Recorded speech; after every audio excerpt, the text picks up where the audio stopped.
नमस्कार, मैं रविश कुमार। दोस्तों, अगर आज मैं आपको कहूं कि इस देश में अब सिर्फ वोट नहीं, जान भी दांव पर लगाई जा रही है, तो क्या आप मानेंगे? अगर मैं कहूं कि भारत के सबसे बड़े विपक्षी नेता को खत्म करने की सुपारी खुद सत्ता के सबसे ऊंचे दरवाजे से दी गई है, तो क्या आप चुप बैठेंगे? आज बात सिर्फ राहुल गांधी की नहीं है। आज बात उस लोकतंत्र की है जिसे कुर्सी बचाने के लिए किसी की लाश पर खड़ा करने की साजिश हो रही है। और अगर यह सच है तो यह सिर्फ एक राजनीतिक हत्या नहीं होगी, यह होगा भारत के लोकतांत्रिक ताज में पहला खून का धब्बा।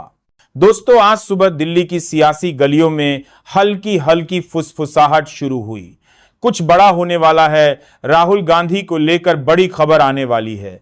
शुरुआत में इसे अफवाह समझा गया, लेकिन थोड़ी देर बाद कांग्रेस मुख्यालय में हलचल बढ़ने लगी। फोन लगातार बज रहे थे, नेता आपस में मीटिंग कर रहे थे, सोशल मीडिया पर इशारों में पोस्ट लिखी जा रही थी। तभी सुबह करीब 10 बजे प्रियंका गांधी वाड्रा मीडिया के सामने आईं। उनका चेहरा गंभीर, आंखों में गुस्सा और आवाज़ में कंपन था। प्रियंका ने कहा, यह सिर्फ मेरे भाई राहुल गांधी पर हमला नहीं है, यह लोकतंत्र पर हमला है। अगर राहुल को कुछ भी हुआ तो इसकी पूरी जिम्मेदारी नरेंद्र मोदी और उनकी सरकार की होगी। उनका यह बयान जैसे ही टीवी चैनलों पर चला, ट्विटर, फेसबुक, इंस्टाग्राम पर सेव राहुल गांधी और मोदी टारगेट राहुल ट्रेंड करने लगा। पुराने वीडियो शेयर होने लगे जिनमें राहुल की सुरक्षा में हुई चूक दिखाई जा रही थी।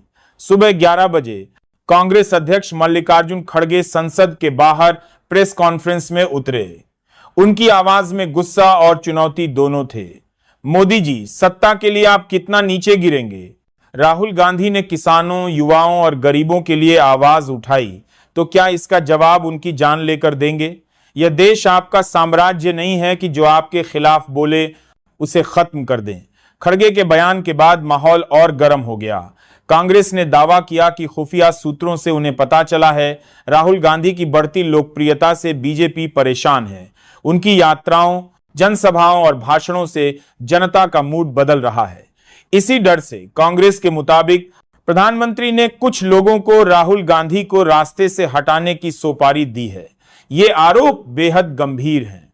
कांग्रेस कह रही है कि उनके पास इस दावे के समर्थन में सबूत हैं, जिन्हें समय आने पर पेश किया जाएगा।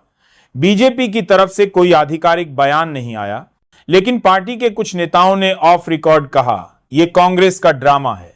उनका कहना है कि चुनाव के वक्त कांग्रेस इस तरह के आरोप लगाकर सहानुभूति बटोरना चाहती है। सवाल यह है, अगर यह सच नहीं है तो कांग्रेस इतनी गंभीरता से इसे संसद और मीडिया में क्यों उठा रही है?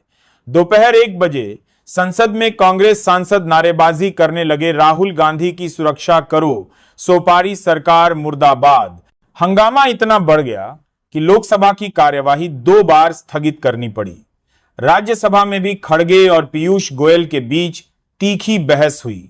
इस बीच खबर आई कि राहुल गांधी की सुरक्षा में लगे एसपीजी और ईब अधिकारियों को अलर्ट पर रखा गया है। लेकिन कांग्रेस का आरोप था कि सरकार जानबूझकर सुरक्षा में ढील दे रही है। प्रियंका गांधी ने कहा, भारत जोड़ो यात्रा के दौरान भी राहुल की सुरक्षा में कई बार चूक हुई थी, तब भी हम कहते रहे। शाम 4 बजे टीवी चैनलों पर बहस शुरू हुई। बीजेपी प्रवक्ता बोले, ये कांग्रेस की नौटंकी है। कांग्रेस नेता बोले, अगर ये ड्रामा है तो राहुल गांधी को एसपीजी सुरक्षा क्यों दी जाती है? पत्रकार सुधीर चौधरी ने कहा, अगर सच में किसी नेता की जान पर खतरा है तो यह राजनीति का मुद्दा नहीं बल्कि राष्ट्रीय सुरक्षा का मामला है। जनता की राय बंटी हुई थी। कुछ लोग बोले ये सब पॉलिटिकल गेम है, कुछ बोले आज की राजनीति में कुछ भी मुमकिन है, इसलिए खतरा असली हो सकता है। सोशल मीडिया पर मीम, वीडियो और हैशटैग की बाढ़ आ गई। रात 8 बजे कांग्रेस मुख्यालय से बयान आया, अगर सरकार ने 48 घंटे में राहुल गांधी की सुरक्षा पर साफ जानकारी नहीं दी तो हम पूरे देश में प्रदर्शन करेंगे। यह अल्टीमेटम माहौल को और तनावपूर्ण बनाया गया। अब सवाल थे, क्या वाकई राहुल गांधी की जान को खतरा है? अगर हां, तो इसके पीछे कौन है? अगर नहीं, तो कांग्रेस इतना बड़ा आरोप क्यों लगा रही है? क्या यह चुनाव से पहले माहौल बनाने का खेल है? क्या सुरक्षा एजेंसियां सच छुपा रही हैं? दोस्तों, यह मामला जितना पेचीदा है उतना ही खतरनाक भी। अगर आरोप सच हैं तो यह लोकतंत्र पर अब तक का सबसे बड़ा हमला है। अगर झूठे हैं तो यह जनता की भावनाओं के साथ सबसे बड़ा खिलवाड़ है। आने वाले दिनों में असली सच सामने आएगा, लेकिन फिलहाल देश की राजनीति में भूचाल आ चुका है। राहुल गांधी पर मंडराते इस खतरे ने सवाल खड़ा कर दिया है, क्या राजनीति इतनी गिर चुकी है कि विपक्ष की आवाज को बंद करने के लिए जान से मारने तक की साजिश हो सकती है? और अगर ये सच नहीं तो क्या हम इतने सनसनीखोर हो चुके हैं कि ऐसे आरोप भी हमें चौंकाते नहीं? अब इस कहानी का बैकग्राउंड समझते हैं। राहुल गांधी पिछले 1 साल से लगातार यात्रा, जनसभाएं और विरोध प्रदर्शन कर रहे हैं। भारत जोड़ो यात्रा ने उन्हें सीधा जनता से जोड़ा। वे बेरोजगारी, महंगाई, किसान कर्ज और औद्योगिक घरानों के पक्ष में सरकारी नीतियों जैसे मुद्दों पर सरकार को घेरते रहे। इन मुद्दों ने ग्रामीण और शहरी दोनों वोटरों में असर डाला।